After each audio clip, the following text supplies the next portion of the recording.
차바이오텍 테린 포장 우림기계 5성 첨단 소재를 볼 겁니다. 차트를 보기에 앞서서 종목들의 이슈에 대해서 먼저 살펴보고 넘어갈 건데요. 차바이오텍부터 보게 되면은 차바이오텍 줄기세포 쪽으로 많은 시세를 보여줬었던 그런 종목이고, 최근에도 이슈가 있었던 종목이긴 합니다. 좋은 쪽으로의 이슈는 아니고 안 좋은 쪽으로죠. 그리고 최근에는 줄기세포 배양의 화장품을 제조 판매한다라고 이슈를 만들어내면서 미끼를 던지는 건지 우리를 유혹하는 건지는 모르겠는데, 확실하게 느껴지는 바로는 이게 좋은 쪽의 느낌은 아니다라는 거 딱 오셔야 됩니다. 문제는 줄기세포도 아니고 화장품 쪽으로도 아니라는 거, 그게 확실시 된 거고, 최근의 이슈라고 하면은 올해 상반기 초반에 있었던 감사 의견 비적정, 상장 폐지 우려, 요거예요. 결정적으로는 사업보고서 제출이 지연이 되면서 이거 거래정지 들어가는 거 아니냐, 상장 폐지 수순 밟는 거 아니냐라는 의혹이 많이 돌았었고, 그 우려가 바로 해소된 이후에 시세 상승이 나왔지만 현재까지 하락이 이어지고 있다. 그 이슈가 사실상 차바이오텍 이슈의 마지막이었다라는 거. 현재 관점에서 봤을 때에는 더 이상 이슈가 될 수 있는 부분이 없어요. 그리고 시가총액이나 유통주식 비율로 따져봤을 때에도 얘가 하루 이틀 안에 낙폭을 모두 회복해 줄 수 있는 그런 탄력을 보여줄 수 있는 그런 종목도 아니고요. 그냥 단순히 차트로만 봤을 때에는 이 네모 표시 부분은 절대적으로 우리가 잡을 수 없는, 시장이 전체적으로 하락하면서 발생되었던 골인 것이고요. 이 골짜기에서 사실상 우리가 담을 수 있는 종목은 따로 있었죠. 네모로 표시해드린 이 당시에도 역시나 차바이오텍 같은 종목에 집중이 됐던 게 아니라 시장이 집중하는 종목은 따로 있었다라는 거. 현재 위치로 따져봤을 때에는 네모 표시는 완전히 배제해 놓고 봐야 됩니다. 그 관점에서 봤을 때에는 박스권인 것이고, 이제 또 내년 3월이 되면은 차바이오텍이란 종목의 감사보고서 제출에 초점이 맞춰질 건데, 지금 현재 패턴을 봐서는 2018년도 3분기, 2018년도 하반기에 나왔었던 이 차트 패턴과 거의 유사하다라고 볼 수는 있습니다. 하지만 제가 제시해드릴 수 있는 모멘텀이나 기대해 볼 수 있는 호재성 이슈, 그런 것들이 전혀 없어요. 그렇기 때문에 얘는 이 위치에서 13,800원이라는 주가에서 15,000원까지만 회복해줘도 땡큐인 것이고, 뭐 조금 더 가서 16,000원까지만 회복해줘도 감사 인사를 드리면서 엎드려 절하면서 손절청산할 수가 있습니다. 최종적으로 보시게 되면은 16,000원을 넘기가 굉장히 어려워요. 동그라미로 표시해드리는 이 위치를 잘 주목해 보세요. 이 위치가 어느 정도 의미가 있는 포인트라는 거죠. 거래량 면에서는 의미가 없지만 주가 차트 상에서 지지 포인트가 되거나 아니면은 저항 포인트로 발생될 수 있는 그런 흐름이 나왔다는 거죠. 분명히 누군가는 이 네모로 표시해드린 위치에서 반등이 나올 것이라는 기대감 때문에 계속해서 매수를 했던 것인데, 실제로는 반등하지 못하고 주가가 또 한 번 흘러내렸죠. 그러면은 이 네모 표시는 결국에는 악성 매물로 잔존하면서 이 다음번 상승이 나올 때 저항 역할을 하게 될 겁니다. 저항 역할을 하게 된다는 것은 주가 상승을 막고서 오히려 매도 부담이 상승세를 꺾어 놓을 수 있다는 것이죠.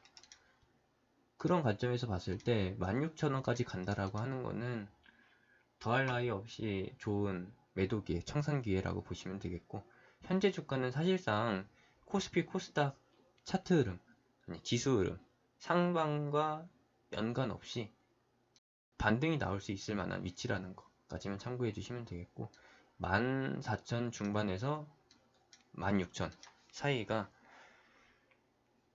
매도 포인트가 될 수 있겠습니다. 이 종목은 신규 매수 관점으로 보기에는 절대적으로 어려운 상태라는 거 참고해 주시고요. 화장품주가 최근에 수급을 받아서 시장 하락에도 불구하고 강세를 보인 바 있는데, 거기에 따라갈 수 있는 상태가 아니라는 거. 차라리 불매운동의 대상이 돼버린 한국콜마가 상승했으면 상승했지, 차바이오텍은 화장품 섹터의 후발주라고 봐주셔야 됩니다. 신규 관점은 절대적으로 없다라는 거 확인해 주시고요. 그 다음으로 볼 거는 이제 테림포장입니다. 테림포장은 최근에 매각 이슈가 있었고 세아상역으로 정해졌습니다. 우선 협상자가 지정이 됐죠. 이제 최대 주주 변경만 앞두고 있는데, 세아상역은 비상장사입니다. 기업의 상황을 보면은 매출 규모로만 봤을 때는 충분히 테림포장을 인수하고도 남을 만한 그런 기업이라는 거죠. 테림포장 유통주식 비율 28%에 시가총액이 3,800억입니다. 3,800억에 30%라고 하면은 대략적으로 1,200억이 시장에 유통되고 있는데, 세아상역에서 넘겨받게 되면은 이거는 다시 또 한번 품절주로 움직일 가능성이 있긴 합니다. 근데 유통주식 비율이나 현재 유통되고 있는 규모로 봤을 때에는 품절주처럼 보일 수 있겠지만 시가총액 기준으로 봤을 때는 전혀 그렇지 못하다라는 거. 차트 흐름으로 봤을 때에는 박스권인데 언제 무너져도 이상하지 않을 그런 상태다라는 거. 만약에 세아상역이 테림포장 인수를 포기하고서 다시 한번 매물대에 오르게 된다라고 하면은, 테림포장이 도마 위에 오른다라고 하면은 이제 테림포장을 노려볼 수 있는 게 사모펀드나 아니면은 사모펀드, 그리고 텍사스 퍼시픽 그룹이라고 하는 사모펀드, 샤닝페이퍼, 베인 캐피털, 일반 회사와 이제 페이퍼 회사와 투자 회사의 컨소시엄, 이건 역시도 그냥 사모펀드라고 보시면 되겠죠. 세아상역이 포기하고서 다른 회사가 입찰을 진행한다라고 하면은 악재입니다. 악재. 사모펀드가 인수하는 목적은 무엇이냐? 구조조정을 통해서 회계 장부를 아주 야물딱지게 이쁘게 만들고서 그 다음에 팔아먹는 거죠.